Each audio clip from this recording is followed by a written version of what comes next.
আপনারা যারা 2025 সালের শেষের দিকে এসে এই মুহূর্তে নাথিং ফোন 3A প্রো কেনার কথা ভাবছেন, তাদের জন্য আজকের এই ভিডিওটা খুবই ইম্পর্টেন্ট।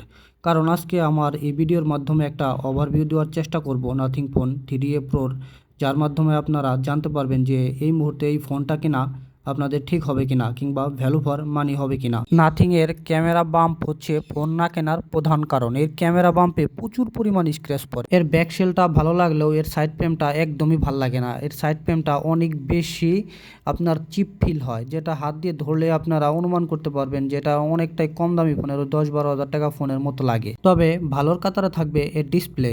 6.67 ইঞ্চির একটা অ্যামোলেড ডিসপ্লে তারা দিছে, আর ফুল ভিউ একটা এক্সপিরিয়েন্স এখান থেকে আপনারা পাবেন।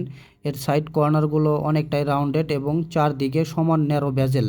তবে এই বেজেলটা তারা চাইলে আর একটু ন্যারো করতে পারতো, যেটা করে নাই। এখানে আছে 12 GB র্যাম এবং 256 GB রোম। এর সাথে আপনারা নাথিং OS 3.2 পেয়ে যাবেন ইনবিল্ড। সবচেয়ে ভালো লাগছে নাথিংয়ের ইউআই। নাথিংয়ের ইউআই এতটাই স্মুথ যেখানে কোনো বাগ ভাল্লুকের দেখা আপনারা পাবেনই না। আর সেটা দেখেই মনে পড়ে সেই আগের দিনের অক্সিজেন ওএসের কথা, ওয়ানপ্লাসের। নাথিংয়ের সিও এখন সেই ওয়ানপ্লাসের সিও ছিল এক সময়, তার সেই মেধাটা কিন্তু এইখানে সমানভাবে কাজে লাগাইতে পারছে। এবার আসি ফোনের মেইন পার্ট, ক্যামেরায়। নাথিং ফোনের ক্যামেরায় তারা 3টা লেন্স দিছে, 3টাই খুব কাজের। এইখানে মেইন ক্যামেরা দিয়ে আপনারা 1x 2x বা সর্বোচ্চ 6x পর্যন্ত অপটিক্যাল জুম করে ছবি তুলতে পারবেন। ছবিগুলো এই বাজেটে মোটামুটি ভালোই আসে, আমি খারাপ বলবো না। আর পোর্ট্রেট মোডে যদি যান সেখানে 3x তারা অপটিক্যাল জুম দিছে, তবে পোর্ট্রেটে আপনারা 4x ছবি তুলতে পারবেন। আর ভিডিও সেকশনে গেলে সামনের ক্যামেরা এবং পিছনের 2টা ক্যামেরা উভয় ক্ষেত্রে আপনারা 4K 30 FPS পেয়ে যাবেন। আর যদি 60 FPS এ রেকর্ড করেন সেক্ষেত্রে 1080p 60 FPS এ রেকর্ড করতে হবে। তবে 4K 30 FPS 3টা লেন্সই দিছে, এটা খুবই একটা ভালো দিক।